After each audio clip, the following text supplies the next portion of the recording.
Hello നമസ്കാരം. എൻ്റെ പേര് ശ്രുതി. ഞാൻ ആദ്യമായിട്ടാണ് ഒരു വിഷയത്തിനെ പറ്റിയിട്ട് ഒരു ഓൺ വോയിസ് വീഡിയോ ഇടാൻ വേണ്ടിയിട്ട് ഉദ്ദേശിക്കുന്നത്. ഇത് എല്ലാവർക്കും എത്ര ഇമ്പോർട്ടൻ്റ് ആണെന്നുള്ള കാര്യം എനിക്കറിയത്തില്ല. പക്ഷെ ഞാൻ പറയുന്ന ചില കാര്യങ്ങൾ ചിലവർക്കെങ്കിലും കണക്ട് ചെയ്യുമെന്ന് ഉള്ളൊരു വിശ്വാസത്തിൻ്റെ പുറത്താണ് ഈ ഒരു വീഡിയോ പോസ്റ്റ് ചെയ്യുന്നത്. പറഞ്ഞു തുടങ്ങുകയാണെന്നുണ്ടെങ്കിൽ എൻ്റെ ഒരു പേഴ്സണൽ എക്സ്പീരിയൻസിൽ തന്നെ തുടങ്ങാം.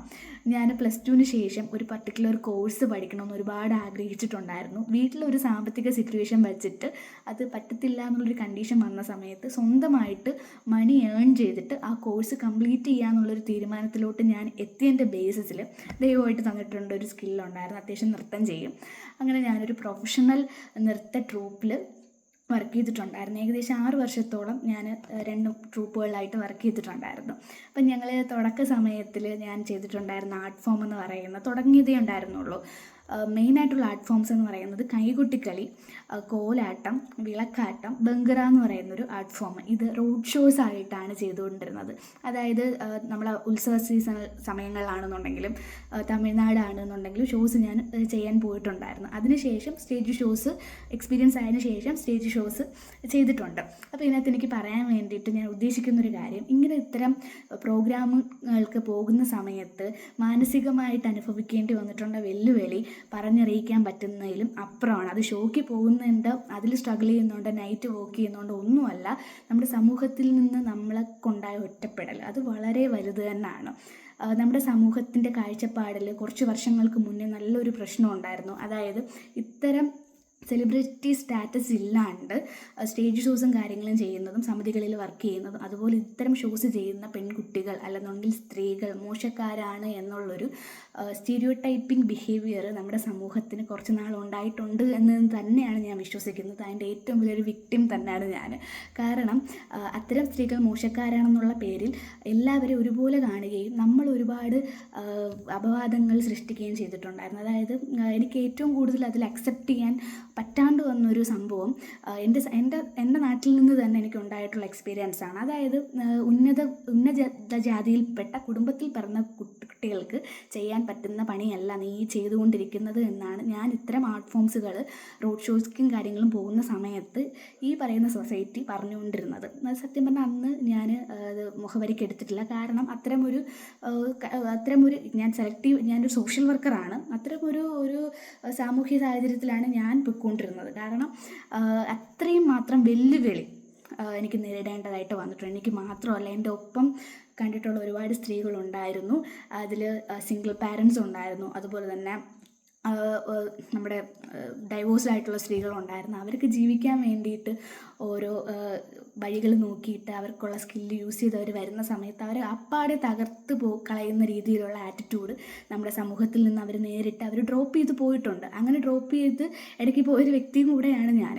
അപ്പം ഞാൻ പറയാൻ ഉദ്ദേശിക്കുന്നത്, ഇപ്പം ഒരു ഇൻസിഡൻറ്റ് പ്രധാനമായിട്ട് എടുത്ത് പറയുകയാണെന്നുണ്ടെങ്കിൽ, അപ്രതീക്ഷിതമായിട്ട് തിരുവനന്തപുരം ജില്ലയിൽ ഞാനൊരു സ്ഥലത്ത് പ്രോഗ്രാം ചെയ്യുന്ന സമയത്ത് ഒരു അപ്രതീക്ഷിതമായി എൻ്റെ വീടിനടുത്തുള്ളൊരു വ്യക്തി എന്നെ കണ്ടിട്ടുണ്ടായിരുന്നു. ഞാൻ റോഡ് ഷോയിൽ കോലാട്ടം കളിക്കുന്നതായിട്ട്. അപ്പം എൻ്റെ വീട്ടിൽ ഇൻഫോം ചെയ്തു. അങ്ങനെ ഞാൻ എൻ്റെ വീട്ടുകാരുമായിട്ട് തന്നെ കംപ്ലീറ്റ്ലി ഭയങ്കര പ്രശ്നത്തിലാവുന്ന രീതിയിലും ഒരുപാട് ഒറ്റപ്പെടുന്ന രീതിയിലൊക്കെ ഉള്ള സാഹചര്യങ്ങൾ ഉണ്ടായിട്ടുണ്ട്.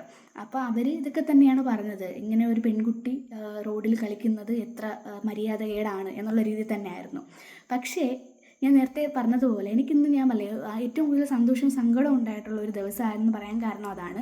ഞാൻ പറഞ്ഞ വ്യക്തിയുടെ മകള് ഇന്ന് ഞാൻ നോക്കുന്ന സമയത്ത് ഒരു പർട്ടിക്കുലർ അമ്പലത്തിൽ നമ്മുടെ കൈകൊട്ടിക്കളി അത് റോഡ് സൈഡിൽ നിന്ന് തന്നെ കളിക്കുന്നു, ആഘോഷിക്കുന്നു, പ്രൈസ് മേടിക്കുന്നു, സന്തോഷിക്കുന്നു. ഓക്കെ, എനിക്കത് കണ്ടപ്പോൾ സത്യത്തിൽ വളരെയധികം സന്തോഷമാണ് തോന്നുന്നത്. കാരണം സമൂഹത്തിനുണ്ടായൊരു മാറ്റത്തിൽ എനിക്ക് ആ കാര്യത്തിൽ വളരെയധികം സന്തോഷമുണ്ട്. കാരണം അവരുടെ മക്കളെ തന്നെ അവർ ഇത്തരം പ്രോഗ്രാംസ് ചെയ്യാൻ ഇപ്പോൾ ഇറക്കുന്നുണ്ട്. അവർ മുന്നോട്ടിറക്കി അവരുടെ ഇൻട്രസ്റ്റ് അവർ പ്രോത്സാഹിപ്പിക്കുന്നുണ്ട്. അത് കാണുമ്പോൾ വളരെയധികം സന്തോഷമുണ്ട്. അതുപോലെ സങ്കടം എന്താണെന്ന് വെച്ച് കഴിഞ്ഞാൽ, ഇത്തരം കാര്യങ്ങളിൽ നമ്മൾ ഇറങ്ങിയ സമയത്ത് നമ്മൾ തകർത്ത് കളഞ്ഞൊരു കാറ്റഗറി ഓഫ് ആൾക്കാർ ഓർത്തിട്ടാണ്. അപ്പം അവരുടെ മക്കളെ ഇപ്പോൾ വിടുന്നുണ്ട്. പക്ഷെ നമ്മൾ അന്ന് ചെയ്ത സമയത്ത് നമ്മൾ നാട്ടിൽ ഏറ്റവും എന്താ പറയേണ്ടത്, ഏറ്റവും വൃത്തികെട്ട ഒരു സ്ത്രീ എന്നുള്ള രീതിയിൽ മുദ്ര കുത്തിയിട്ടുണ്ട്. അപ്പോൾ അവരുടെ മക്കൾ ഇന്ന് അത് തന്നെ ചെയ്യുന്നു. അത് കാണുമ്പോഴത്തേക്കും ഉണ്ടാകുന്ന ഒരു ഫീലിങ്സ് ആണ്. ഞാൻ പറഞ്ഞില്ല, എനിക്കതിൽ ഒരുപാട് സന്തോഷമുണ്ട്, സങ്കടമുണ്ട്.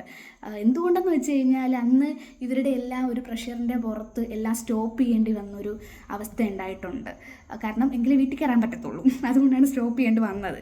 പിന്നെ ഇന്ന് കാണുമ്പോഴത്തേക്കും ഇവരെല്ലാം ചെയ്യുന്നുണ്ടല്ലോ എന്നോർത്തുള്ള സന്തോഷം. എനിക്ക് പറയാനുള്ളത് ഇത്രയേ ഉള്ളൂ. ഇത് ഈ ഒരു എക്സ്പീരിയൻസ് ഫേസ് ചെയ്ത് എത്ര പേരുണ്ടെന്ന് എനിക്ക് അറിയത്തില്ല. പറയാനുള്ളത് ഇത്രയേ ഉള്ളൂ.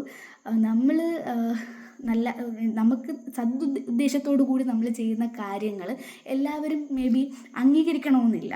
അതിൽ ഒരുപാട് നമ്മളെ തളർത്തിയേക്കാം. പക്ഷേ ഒരിക്കലും നമ്മൾ സ്റ്റോപ്പ് ചെയ്യരുത്. എനിക്ക് സ്ത്രീകളോടാണ് സംസാരിക്കേണ്ടത്. ഒരിക്കലും സ്റ്റോപ്പ് ചെയ്യരുത്. നമ്മൾ അൺസ്റ്റോപ്പബിൾ ആയിരിക്കണം. ഇത് പലതും പറഞ്ഞ് നമ്മളെ സമൂഹം തകർക്കും. നമ്മൾ പല പ്രൊഫഷനിലിരിക്കുന്ന ആൾക്കാരായിരിക്കും. നീ രാത്രി എന്തിനാ പോകുന്നത്, നീ ഈ വർക്കിന് എന്തിനാ പോകുന്നത്, ആ വർക്കിന് നീ ബ്യൂട്ടീഷ്യൻ കോഴ്സ് പഠിച്ചാൽ നീ അങ്ങനത്തവളാണ്, നീ ഇത് ചെയ്താൽ ഇങ്ങനത്തവളാണ് എന്ന് പറയാൻ പല ആൾക്കാരും നമ്മുടെ ചുറ്റുപാടും കാണും. പക്ഷേ നാളെ ഇതിനൊക്കെ ഒരു മാറ്റം ഉണ്ടായേക്കാം. അപ്പം നമ്മൾ പശ്ചാത്തപിക്കും.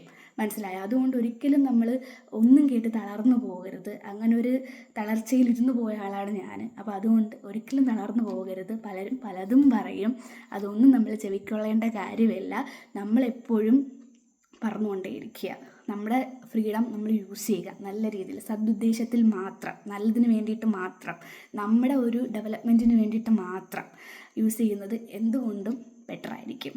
അപ്പോൾ താങ്ക് യു സോ മച്ച് ഇത്രയും കേട്ടതിന്. Thank you.